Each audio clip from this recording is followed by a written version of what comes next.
Hi everyone. This month I have a question from Greg. Greg asks, Tom, with the upcoming GO train expansion, Metrolinx plans to build an underpass for Wellington at the train station. This construction period could effectively cut the town in two. What do you propose the town to do in advance to minimize this potential negative impact on the community? Well, Greg, thank you very much for your question. And to answer your question, I consulted with our town planning staff. They have advised that GO, Metrolinx, is in the process of completing the environmental assessments for the improvements to the Barrie Rail network. For the town of Aurora, changes will include the adding of tracks, improvements to the existing station, additional parking, and the grade separation at Wellington and the tracks. Now the plan is to have electrified trains running every 15 minutes or better, all day and in both directions from Union to Aurora by the year 2025. Now timing of the commencement of the project is difficult to pinpoint at this time.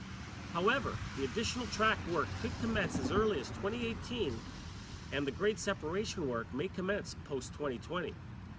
All of this work is subject to the completion of the environmental assessments and property acquisitions and construction tenders.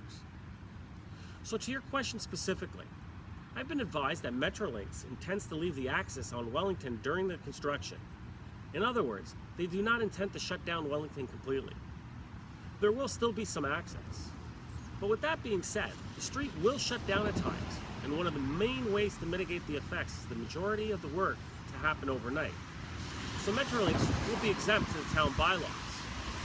However, there would obviously still be difficulties traveling through the area during all times of the day. Now staff and Metrolinx are and will continue to work on the construction plan and looking at what can be done to mitigate those disruptions. With that being said, this is much needed grade separation which will have positive impacts on the long-term improvement of movement of traffic in Aurora. And speaking of improved movement of traffic in the downtown area, I will be bringing forward an initiative to look at widening and creating Industrial Parkway into a 3-lane roadway. Now the road right now as it currently sits is wide enough to be a 3-lane road. And I believe that by widening it to 3 lanes, it will allow for better traffic flow through the town and help get people from the east to the west, and would help during the grade separation construction. But I will provide more details on this initiative in the coming weeks. So I hope that answers your question, Greg. And remember everyone, if you have a question for me, then visit maracas.ca, or you can email me at tom@maracas.ca and send in your question. Until next month, everyone, I will continue to work with all of you to get things done.